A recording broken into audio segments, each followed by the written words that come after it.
Digital প্ল্যাটফর্মে আসবে ভূমির সব সেবা, দুর্নীতি হয়রানি বন্ধে সরকার বদ্ধপরিকর, জানালেন প্রধানমন্ত্রী। ভূমি প্রশাসনের প্রায় সকল সেবাকে ডিজিটাল প্ল্যাটফর্মে নিয়ে এসে নাগরিকদের জন্য সেবা গ্রহণকে আরো সহজ, দ্রুত এবং কার্যকর করারও উদ্যোগ নেওয়া হয়েছে। সেপ্টেম্বর অক্টোবরে শুরু স্থানীয় সরকার নির্বাচন, বৃহত্তম সিটি কর্পোরেশন হবে বগুড়া, জানালেন প্রতিমন্ত্রী। পল্লবীতে 8 বছরের শিশুকে গলা কেটে হত্যা, ধর্ষণ করা হয়েছে ধারণা পুলিশের। ভাড়াটিয়া পলাতক, স্ত্রী আটক। ডুয়েট ক্যাম্পাসে 3 দাবিতে কমপ্লিট শাটডাউন, ধর্ষণ চেষ্টাকারীর গ্রেফতার দাবিতে জাহাঙ্গীরনগরে কর্মসূচি অব্যাহত। ট্রাম্পের দিন চারেক পরেই পুতিনের চীন সফর, আলোচনার সরগরম ইস্যু ইরান যুদ্ধ, তীক্ষ্ণ নজর রাখছে যুক্তরাষ্ট্র। দর্শক, স্বাগত নিউজ 24 সংবাদে। আর পুরো সংবাদে আপনাদের সাথে আছে আমরা দুজন, আমি ফয়সাল মাহমুদ এবং আমি তাসনিম অর্থী। দেখছিলেন বিআরবি কেবল সংবাদ শিরোনাম। চলে যাব পুরো খবরে। দর্শক, সামনে ঈদযাত্রা, কোটি মানুষের এই চলাচলের হিড়িকে হামের প্রকোপ নিয়ে দুশ্চিন্তায় বিশেষজ্ঞরা। তারা বলছে এই সময়টাতে প্রাদুর্ভাব আরও বাড়তে পারে, তাই থাকতে হবে বাড়তি সতর্ক। এদিকে পৌনে 500 শিশুর প্রাণহানির পরে হাসপাতালে বিশেষায়িত ওয়ার্ড এবং হাম কর্নার করার নির্দেশনা দিয়েছে স্বাস্থ্য অধিদপ্তর। বিস্তারিত রিশাদ হাসানের রিপোর্টে। দেশ জুড়ে হাম আতঙ্ক, প্রতিদিনে বাড়ছে আক্রান্তের সংখ্যা, দীর্ঘ হচ্ছে মৃত্যু মিছিল। স্বাস্থ্য অধিদপ্তরের এমআই শাখার তথ্য বলছে হামে আক্রান্তের সংখ্যা 60,000 ছাড়িয়ে মৃত্যু পৌনে 500। ভাইরোলজির ভাষায় হাম এমন একটি ভাইরাস যা আক্রান্ত প্রতি একজন থেকে ছড়ায় 18 থেকে 20 জনে। তাই আসছে ঈদযাত্রায় বাড়তে পারে প্রকোপ, সতর্ক করছেন এই বিশেষজ্ঞ। এখন সামনে ঈদও আছে, সে দেখা যাচ্ছে যখন বাড়িতে যাচ্ছে হয়তো কেউ আক্রান্ত হয়েছে, সে হয়তো পরিবারে বুঝে নেয়, হয়তো রাষ্ট্রকে আমলে নেয়নি, তখন কিন্তু সে 18 জনকে ছড়িয়ে ফেলছে। এই যে ছড়ানোর মাত্রা বাড়লে ঝুঁকিটা বেড়ে যায়, মৃত্যু ঝুঁকিটা। প্রাদুর্ভাব মোকাবিলায় দেশের সব হাসপাতালে হাম ওয়ার্ড করার নির্দেশনা দিয়েছে স্বাস্থ্য অধিদপ্তর। বাতিল চিকিৎসক, নার্স ও স্বাস্থ্যকর্মীদের ছুটি। পরিস্থিতি মোকাবেলায় আরো দ্রুত সিদ্ধান্ত নেওয়া প্রয়োজন বলে মনে করছেন এই জনস্বাস্থ্য বিশেষজ্ঞ। আগের থেকে আহ্বান জানিয়ে আসছি যে সরকারি, বেসরকারি অথবা স্বায়ত্তশাসিত সমস্ত হাসপাতালগুলোতে হামের রোগী ভর্তি করা হোক। প্রয়োজনে সরকার 15 দিনের জন্য এই হাসপাতালগুলোকে অধিগ্রহণ করুক, এটি করতেই পারে জরুরি অবস্থাতে। বিশেষজ্ঞদের মতে হাম আক্রান্তদের আইসোলেশন, হাসপাতালে ভর্তির ক্ষেত্রে চিকিৎসকের পরামর্শ আর সচেতনতা কমিয়ে আনতে পারে ঈদযাত্রায় সংক্রমণের ঝুঁকি। ছড়ানো কমার জন্য অবশ্যই যে আক্রান্ত থেকে একটা আইসোলেশনে রাখতে হবে এবং যদি অসুস্থ থাকে তাহলে তার অবস্থানে থাকাটা উচিত। যাদের শরীরে জ্বর, ঠান্ডা লাগা, নাক দিয়ে পানি পড়া বা চোখ লাল এরকম কোনো লক্ষণ দেখা দিলে অন্তত এবারের ঈদ যাত্রাটা যেন স্থগিত করা হয়। হামের টিকা নেওয়ার অন্তত 4 সপ্তাহ পর শরীরে অ্যান্টিবডি তৈরি হয়, তাই টিকা নেওয়া মানেই সংখ্যামুক্ত এমন মনোভাব থেকে বেরিয়ে আসার পরামর্শ বিশেষজ্ঞদের। রিশাদ হাসান, নিউজ 24, ঢাকা। হামের প্রকোপে একদিনে ঝরল আরও 11 কোমলমতি শিশুর প্রাণ। মৃতের মোট সংখ্যা দাঁড়িয়েছে পৌনে 500 জনে। এমন প্রেক্ষাপটে হামের প্রাদুর্ভাব মোকাবিলা এবং শিশুদের সুরক্ষা নিশ্চিতে সরকার কি করছে তা জানতে চেয়েছেন হাইকোর্ট। প্রাণ হারানো প্রতিটি শিশুর পরিবারকে ক্ষতিপূরণ কেন দেয়া হবে না তা জানতেও রুল জারি হয়েছে। হামে প্রতিনিয়ত আক্রান্ত হচ্ছে শিশুরা, কাতরাচ্ছে যন্ত্রণায়। হাম ও উপসর্গে বাড়ছে মৃত্যু, সন্তান হারানো হাহাকার অভিভাবকদের। এরই মধ্যে শিশুর মৃত্যুর সংখ্যা ছাড়িয়েছে 550-রও বেশি। অভিযোগ উঠেছে গত 1.5 বছরে হামের টিকা না দেওয়ায় শিশুরা আক্রান্ত হচ্ছে। এ সংক্রান্ত রিটের উপর শুনানি করে মঙ্গলবার বিচারপতি রাজিকাল জলিল ও বিচারপতি দেবাশিস রায় চৌধুরীর হাইকোর্ট বেঞ্চ হামে মৃত্যুর শিকার শিশুদের পরিবারকে ক্ষতিপূরণ দিতে রুল জারি করেন। এই যে হামে মৃত্যু যাদের হয়েছে, যে শিশু মৃত্যুবরণ করেছে, তাদের প্রত্যেক ফ্যামিলিকে পর্যাপ্ত ক্ষতিপূরণ দানের নির্দেশ কেন দেয়া হবে না, এই মর্মে বিবাদীদের কাছে জানতে চেয়ে কারণ দর্শিয়েছেন। হামে সংক্রমণ বৃদ্ধি, টিকা ক্রয় না করা সহ এর সঙ্গে জড়িতদের চিহ্নিত করতে 10 সদস্যের একটি কমিটি গঠনেও রুল জারি করেছেন হাইকোর্ট। কেন একটি ইনকোয়ারি কমিশন গঠন হবে না? সুস্পষ্টভাবে কমিশন অফ ইনকোয়ারি অ্যাক্টের 3 ধারা অনুযায়ী এই হিউম্যান ট্র্যাজেডি বা চিলড্রেন ডেথ ট্র্যাজেডির উপরে ডায়াগনোসিস মানে তদন্ত করবে, অনুসন্ধান করবে কারা দায়ী, হোয়াট ওয়েন্ট রং, কেন রাষ্ট্র এই দায়িত্ব পালনে ব্যর্থ হলো। হাম মোকাবেলায় সরকার পর্যাপ্ত পদক্ষেপ নিয়েছে বলে আদালতকে অবহিত করেন অ্যাটর্নি জেনারেল।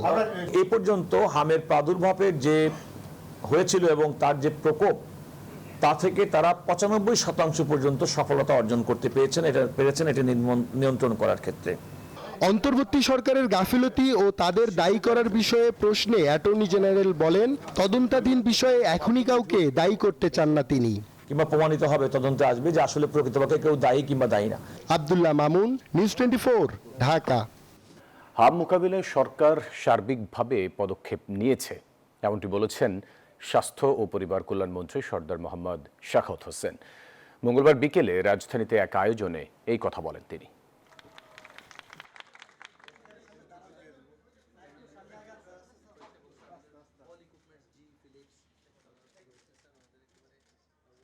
এখানে আমার পর্যাপ্ত জায়গা এখনো খালি আছে আল্লাহর রহমতে, সেখানে আমরা বেড পেতে দিই, বেড পাতা আছে, প্রয়োজনে আরও দিব। এই যে আজকে সকালে আমরা ডিস্ট্রিক্ট লেভেলে 10টা হাসপাতালে আমরা 10টা নিউনেটাল ভেন্টিলেটর, যেটা আমেরিকা থেকে আসছে, সেটার সাথে 5টা করে আমরা অক্সিজেন কনসেন্ট্রেটর দিয়েছি। ভূমি সেবায় দুর্নীতি ও হয়রানি বন্ধ করতে সরকার বদ্ধপরিকর, এমনটা জানিয়েছেন প্রধানমন্ত্রী তারেক রহমান।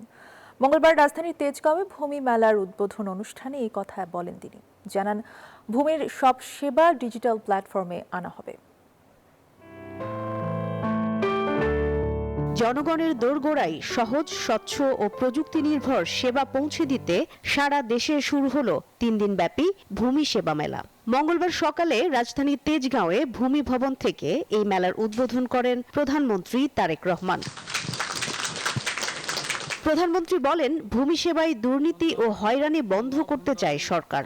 ভূমির পরিকল্পিত ব্যবহারে ডিজিটাল মাধ্যমে সেবা দেওয়া হবে। উন্নত প্রযুক্তি ব্যবহার করে জরিপ কার্যক্রম পরিচালনার মাধ্যমে নির্ভুল ভূমি রেকর্ড প্রস্তুত করতে ভূমি মন্ত্রণালয় কাজ করছে। একই সঙ্গে ভূমি প্রশাসনের প্রায় সকল সেবাকে ডিজিটাল প্ল্যাটফর্মে নিয়ে এসে নাগরিকদের জন্য সেবা গ্রহণকে আরো সহজ, দ্রুত এবং কার্যকর করারও উদ্যোগ নেওয়া হয়েছে।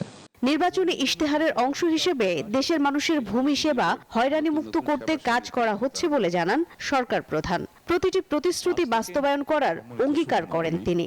আজ থেকে সারা দেশে 3 দিন ব্যাপী এ ধরনের ভূমি সেবা মেলার আয়োজনের মাধ্যমে সরকার জনগণের কাছে আরো একটি নির্বাচনী ইশতেহার পূরণ করতে যাচ্ছে ইনশাআল্লাহ। এভাবেই সরকার পর্যায়ক্রমে একের পর এক নির্বাচনী ইশতেহারের প্রতিটি দফা বাস্তবায়নের মাধ্যমে জনগণের কাছে দেওয়া ওয়াদা পূরণের রাজনীতিকে এগিয়ে নিয়ে যাবার চেষ্টা করছে। শুধু জমি নয়, প্রতিটি জনবান্ধব কর্মসূচি নিয়েই জনগণের কাছে দায়বদ্ধ থাকতে চায় সরকার, জানান প্রধানমন্ত্রী। দীর্ঘ 1.5 দশকেরও বেশি সময় ধরে ফ্যাসিবাদ শাসন শোষণের জাতাকলে পৃষ্ঠ দেশের জনগণ বর্তমানে রাষ্ট্র এবং রাজনীতিতে তাদের অধিকারের প্রতিফলন দেখতে চায়। এ কারণেই বর্তমান সরকার রাষ্ট্র পরিচালনার প্রথম সপ্তাহ থেকেই নির্বাচনী ইশতেহার এবং জুলাই সনদের প্রতিটি দফা পর্যায়ক্রমে বাস্তবায়নের দিকে মনোযোগ দিয়েছে। কৃষি জমি ব্যবহারে সতর্ক থাকার আহ্বান জানান প্রধানমন্ত্রী তারেক রহমান। মারুফা রহমান, নিউজ 24, ঢাকা। সেপ্টেম্বর অক্টোবরেই শুরু হচ্ছে স্থানীয় সরকার নির্বাচন, আর এটি শেষ হবে 1 বছরের মধ্যেই, এমনটি জানিয়েছেন স্থানীয় সরকার প্রতিমন্ত্রী মীর শাহে আলম। 13তম সিটি কর্পোরেশন হিসেবে বগুড়ার প্রশাসক নিয়োগ দেওয়ার পর মঙ্গলবার সচিবালয়ে এসব কথা জানান তিনি। বলেন, শুরুতেই হবে ইউনিয়ন পরিষদ নির্বাচন। 24-এর 5 আগস্টের পর দেশের স্থানীয় সরকার ব্যবস্থায় দেখা দেয় বিশৃঙ্খলা। সিটি কর্পোরেশন ও পৌরসভার মেয়র, কাউন্সিলর, উপজেলা এবং ইউনিয়ন পরিষদ চেয়ারম্যানরা আত্মগোপনে যান, কেউ পদত্যাগ করেন। অচলাবস্থা দূর করতে অন্তর্বর্তী সরকার প্রশাসক নিয়োগ দিলেও স্থানীয় প্রশাসনই বেশিরভাগ প্রতিষ্ঠানে কাজ করেছে। নির্বাচনের পর সরকার গঠন করেই 12টি সিটি কর্পোরেশন ও উপজেলা পরিষদে দলীয় প্রশাসক নিয়োগ দেয় বিএনপি। এবার 13তম সিটি কর্পোরেশন হিসেবে বগুড়ায় প্রশাসক নিয়োগ দিয়েছে সরকার। জেলা বিএনপির সহসভাপতি পেলেন এই দায়িত্ব। অগ্রাধিকারের ভিত্তিতে আমরা প্রাথমিক অবস্থায় যে বরাদ্দ পাবো সেই অর্থ দিয়েই আমরা ড্রেনেজ ব্যবস্থা এবং জলবদ্ধতা দূরীকরণের ব্যবস্থা গ্রহণ করব। বগুড়াকে একটি সুন্দর পরিচ্ছন্ন নগর হিসেবে গড়ে তুলব, এ প্রত্যাশা রাখি ইনশাল্লাহ। প্রতিমন্ত্রী জানান, দেশের সবচেয়ে বড় সিটি কর্পোরেশন হবে বগুড়া। নাগরিক প্রত্যাশা পূরণে বাড়বে বরাদ্দ।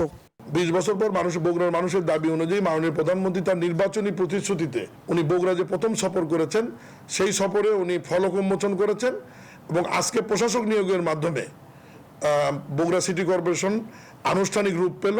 এই অর্থ বছরের শেষ সময়েও আমরা যাতে সিটি কর্পোরেশন তার কাজের গতি বাড়ায় দিতে পারে, নাগরিক সেবা নিশ্চিত করতে পারে, এই জন্য আমরা প্রায় 30 থেকে 35 কোটি টাকা এই অর্থ বছরে আমরা বরাদ্দ কাল পরশুর মধ্যেই বগুড়া সিটি কর্পোরেশনে আমরা দিয়ে দেবো ইনশাআল্লাহ। আসছে বর্ষা মৌসুমের পরেই শুরু হচ্ছে স্থানীয় সরকার নির্বাচন। শেষ হবে 1 বছরের মধ্যেই, শুরুতেই হতে পারে ইউনিয়ন পরিষদ নির্বাচন, এমনটাই জানান স্থানীয় সরকার প্রতিমন্ত্রী। আগামী সেপ্টেম্বর অক্টোবর থেকে আমার ধারণা, যেহেতু আমাদের মন্ত্রী মহোদয় এবং মাননীয় প্রধানমন্ত্রীর ইচ্ছা অনুযায়ী উনি যেহেতু বলেছেন যে 1 বছরের মধ্যে নির্বাচনগুলো শুরু হবে, তো বর্ষা মৌসুমের পরে শুষ্ক মৌসুমে পর্যায়ক্রমে ধাপে ধাপে 1 বছরের মধ্যে আমরা 5টি নির্বাচন শেষ করি। ইউনিয়ন পরিষদের টাকা তো সবচেয়ে বেশি লাগবে, উপজেলা এখন 500, এরপরে পৌরসভা আছে 330টি, জেলা পরিষদ মাত্র 64টি, সিটি কর্পোরেশন তো মাত্র 13টি। অর্থ বছর শুরু হলে এরপরে আমরা নির্বাচন কমিশন, স্থানীয় সরকার মন্ত্রণালয় এবং অর্থ বিভাগ আমরা আলোচনা করে ঠিক করব যে কোনটা দিয়ে আগে শুরু হবে। শুধু ইউনিয়ন পরিষদ নির্বাচন করতেই খরচ হতে পারে 500 থেকে 600 কোটি টাকা, যা আগামী বাজেটেই অন্তর্ভুক্ত করা হবে, জানান মীর শাহ আলম। শানাজি ইয়াসমিন, নিউজ 24, ঢাকা। রাজধানীর পল্লবীতে 8 বছরের এক শিশুকে গলা কেটে হত্যা করা হয়েছে। মঙ্গলবার সকাল 9টার দিকে একটি বাসায় এই ঘটনা ঘটে। পুলিশের প্রাথমিক ধারণা, ধর্ষণের পর তাকে হত্যা করা হয়েছে। ঘটনার পর থেকে পলাতক ফ্ল্যাটের ভাড়াটিয়া সোহেল রানা, তবে তার স্ত্রীকে আটক করেছে পুলিশ। রাজধানীর পল্লবীর সেকশন 11-র এই বহুতল ভবনে সকালে নেমে আসে নির্মম অন্ধকার। চিরতরে 8 বছরের শিশু। মঙ্গলবার সকাল 9টা বড় বোনকে প্রাইভেট শিক্ষকের কাছে এগিয়ে দিতে ঘরের বাইরে যায় ছোট বোন। গেট খুলে দেওয়ার পর দীর্ঘক্ষণ সে ঘরে না ফেরায় খোঁজাখুঁজি শুরু করে পরিবার। এক পর্যায়ে পাশের ফ্ল্যাটে বারবার নক করে সাড়া না পেয়ে সন্দেহ হয় স্বজনদের। পরে পুলিশ এসে দরজা ভেঙে ভেতরে প্রবেশ করতেই স্তব্ধ হয়ে যান সবাই। উদ্ধার হয় শিশুটির খণ্ডিত রক্তাক্ত মরদেহ। আমার কাজিন আইসান গেট খুলছেন, গেট খুলে দেখে কি ওর বডিটা ঘরে আর মাথাটা ওয়াশরুমে। এরকম একটা ছোট্ট বাচ্চা এরকম একটা অঘটন ঘটছে, সঠিক বিচার করেন, এইটাই আমরা চাই। আমাদের সন্তান তো আমরা পাবো না, বিচারটা চাই, ফাঁসি চাই। পুলিশের প্রাথমিক তদন্ত বলছে, পাশবিক নির্যাতনের পর গলা কেটে হত্যা করা হয়েছে শিশুটিকে। ঘটনার পরপরই ওই ফ্ল্যাটের ভাড়াটিয়া সোহেল রানা জানালার গ্রিল কেটে পালিয়ে গেলেও আটক করা হয়েছে তার স্ত্রীকে। সোহেলনা ছিল না, সোহেলনা তো আপনি দেখছেন গ্রিল ভেঙে পালিয়েছে। সোহেলনার ওয়াইফকে আমরা পেয়েছি, তাকে আমরা জিজ্ঞাসাবাদ করবো, করলে আরো বিস্তারিত আমরা জানতে পারবো প্রকৃত মূল বিষয়টা। হ্যাঁ, আটক আছে, এই ঘটনা আটক আছে। আমরা যাকে মেন যে অভিযুক্ত সোহেলনা, তার সি আমাদের হাতে আটক আছে। অপরাধীদের দৃষ্টান্তমূলক এবং দ্রুত বিচার চেয়েছেন শোকার্ত বাবা মা। আমার মেয়েও ফিরে আসবে না, পারবেন আমার মেয়েকে ফিরে দিতে? আমার লোক কোনো শত্রুতা নাই, কিছু নাই আমার। মূল অভিযুক্ত সোহেল রানাকে গ্রেফতারে সাঁড়াশি অভিযান চলছে। দ্রুতই তাকে আইনের আওতায় আনার আশ্বাস প্রশাসনের। মাসুদ সুমন, নিউজ 24, ঢাকা। 3 দাবিতে ডুয়েট ক্যাম্পাসে কমপ্লিট শাটডাউন ঘোষণা করেছেন আন্দোলনরত শিক্ষার্থীরা। মঙ্গলবার দুপুরে নতুন উপাচার্য মোহাম্মদ ইকবালের ক্যাম্পাসে প্রবেশের গুঞ্জনে আবারও উত্তেজনা ছড়ায়। রবিবারের সংঘর্ষের ঘটনায় 250 শিক্ষার্থীকে আসামি করে মামলা করেছে পুলিশ। এদিকে জাহাঙ্গীরনগর বিশ্ববিদ্যালয়ে ধর্ষণ চেষ্টার ঘটনায় আসামিদের দ্রুত গ্রেপ্তারের দাবিতে চলছে বিভিন্ন কর্মসূচি।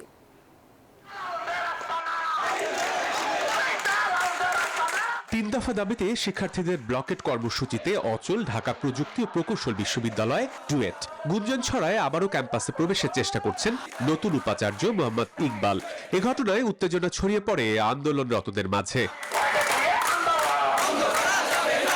আন্দোলনের 5ম দিনে এসে ডুয়েটকে কমপ্লিট শাটডাউন ঘোষণা করেন শিক্ষার্থীরা।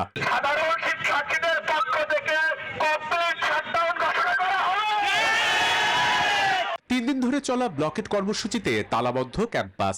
দাবি আদায় না হওয়া পর্যন্ত আন্দোলন চালিয়ে যাওয়ার ঘোষণা শিক্ষার্থীদের। যে ভিসি আমাদের ভাইদের রক্তের উপর দিয়ে আমাদের রক্ত ঝরিয়েছে, আমরা তাকে কোনোভাবে আমাদের ক্যাম্পাসে অ্যালাউ করব না। এর মধ্যে যদি কোনো রেজাল্ট না আসে তাহলে আমরা ঈদের পরে আমাদের কর্মসূচিটা কি চলমান রাখবো। পুরো দেশবাসী দেখছে কারা কিভাবে হামলা করছে, বাহির থেকে টুকাই দিয়ে, ছাত্র দল দিয়ে, পুলিশ দিয়ে, আবার তারাই আমাদের বিরুদ্ধে মামলাটা করছে, এটা আমরা প্রত্যাখ্যান করছি। এদিকে রোববার সংঘর্ষের ঘটনায় 250 শিক্ষার্থীর বিরুদ্ধে মামলা করেছে পুলিশ। বুয়েটের ঘটনাকে কেন্দ্র করে পুলিশ বাদী হয়ে দুষ্কৃতকারীদের বিরুদ্ধে একটি মামলা দায়ের করেছে। আসামি 200 থেকে 250 জন। এদিকে জাহাঙ্গীরনগর বিশ্ববিদ্যালয়ে শিক্ষার্থীকে ধর্ষণ চেষ্টার 7 দিনেও গ্রেপ্তার হয়নি কেউ। দ্রুত আসামি গ্রেপ্তারের দাবিতে ক্যাম্পাসের শহীদ মিনারে প্রতিবাদ কর্মসূচি পালন করেন শিক্ষার্থীরা। Desk report, news 24। ইশতেহার অনুযায়ী জনকল্যাণমুখী উন্নয়ন কার্যক্রম হাতে নিচ্ছেন প্রধানমন্ত্রী, এমনটা জানিয়েছেন সরকারের মন্ত্রীরা। মঙ্গলবার ঢাকা বিশ্ববিদ্যালয়ে এক আলোচনা সভায় বক্তব্য রাখেন তারা। কথা বলেন পদ্মা ব্যারেজ, খাল খনন সহ বিভিন্ন বিষয় নিয়ে। নির্বাচনী ইশতেহার অনুযায়ী পানি, নদী ও কৃষি বিষয়ক অঙ্গীকার ও বাস্তবায়নের রোডম্যাপ নিয়ে ঢাকা বিশ্ববিদ্যালয় সিনেট ভবনে আলোচনা সভা। উপস্থিত সরকারের শীর্ষ মন্ত্রী, বিরোধী দলীয় সংসদ সদস্য এবং গবেষকরা। বিরোধী দলীয় সংসদ সদস্য হান্নান মাসুদ অভিযোগ করেন, নদী খাল দখল দূষণে রাজনৈতিক প্রভাবশালীরা জড়িত। খালের উপর নির্মিত ভবনের ভ্যালু অনেক বেশি, এবং কোন ক্ষেত্রে যদি এগুলো পুনরুদ্ধার করতে চাই, পুনরুদ্ধার করার জন্য যাই সরকার, তাহলে সেক্ষেত্রে একটা দাঙ্গা লাগার পরিবেশও তৈরি হয়ে যায়। এবং যারা দাঙ্গা তৈরি করতে চাই তারা কেউই সাধারণ কোনো মানুষ না, তারা প্রত্যেকেই হয় এনসিপির নেতা, না হয় হচ্ছে জামাতের নেতা, না হয় বিএনপির নেতা, না হয় আওয়ামী লীগের নেতা। যে কোনো মূল্যে নদী খাল দখল দূষণ মুক্ত করতে সরকারকে জিরো টলারেন্স নীতি অনুসরণের তাগিদ দেন বক্তারা। স্থানীয় সরকার প্রতিমন্ত্রী জানান, আমিনবাজারে বন্ধ হয়ে যাওয়া বর্জ্য থেকে বিদ্যুৎ উৎপাদন প্রকল্পের কাজ চালু করেছে বিএনপি সরকার। আর দক্ষিণাঞ্চলে পানির সংকট নিরসনে পদ্মা ব্যারেজ প্রকল্পকে সরকারের যুগান্তকারী সিদ্ধান্ত বলেন পানি সম্পদ মন্ত্রী। এক একজন এক এক ডিপার্টমেন্টে কোরবানির জন্য এবার চাহিদার চেয়ে অনেক বেশি পশু আছে বলে জানান মৎস্য ও প্রাণী সম্পদ প্রতিমন্ত্রী। যে এই যে রাজনীতি করে কি লাভ হবে? নির্বাচনী প্রতিশ্রুতিগুলো দ্রুত বাস্তবায়ন করতে পারলে দেশের কৃষি অর্থনীতি খাতে দৃশ্যমান পরিবর্তন আসবে বলে মনে করেন তারা। আমাদের চাহিদা কিন্তু আছে 1,02,00,000, প্রায় 22 লক্ষ গবাদি পশু আমাদের সারপ্লাস আছে এই কুরবানির জন্য। আল মাহমুদুল খান, নিউজ 24, ঢাকা। বাজেট এলেই দ্রব্যমূল্য নিয়ে আতঙ্ক বাড়ে, এমনটি মন্তব্য করেছেন জামায়াতের নায়েবে আমির মুজিবুর রহমান। রাজধানীতে এক প্রাক বাজেট সংলাপে এসব কথা বলেন তিনি। অন্যান্য বক্তারা বলেন, যৌক্তিক ও কার্যকরী শিক্ষা বাজেট প্রণয়ন করতে হবে। 2026-27 অর্থ বছরে বাজেট ঘোষণার আগ মুহূর্তে জাতীয় প্রেস ক্লাবে শিক্ষা খাতে বরাদ্দ ও জাতীয় উন্নয়ন শীর্ষক প্রাক বাজেট সংলাপের আয়োজন করে বাংলাদেশ জামায়াত ইসলামী। আমার সন্তান তুল্য আমাদের ভাই বোন যারা আছে, আলোচনায় বক্তারা শিক্ষা খাতে সংস্কার, দুর্নীতি প্রতিরোধের পাশাপাশি যৌক্তিক ও কার্যকরী শিক্ষা বাজেট প্রণয়নের আহ্বান জানান। এই বাজেট বরাদ্দকে সময় উপযোগী এবং যথাযথ ব্যয় করার জন্য দুর্নীতিমুক্ত একটি বাজেট উপহার দিতে হবে। বাংলাদেশের শিক্ষা ব্যবস্থায় আমূল পরিবর্তন দরকার। আমাদের শিক্ষা ব্যবস্থা পুরোপুরি ব্যর্থ হয়েছে। ওই ওয়ান জাস্টিস বলে আমাদের ছাত্রছাত্রীরা দেশ নতুন করে যে স্বাধীন করেছেন, সেখানে আপনাকে আমাকে যোগ্য শিক্ষকের কোনো বিকল্প নেই। আলোচকরা বলেন, জেলায় জেলায় মেডিকেল কলেজ, বিজ্ঞান প্রযুক্তি বিশ্ববিদ্যালয় বানিয়ে মূর্খ ও বেকার তৈরির কারখানা তৈরি করা হয়েছে।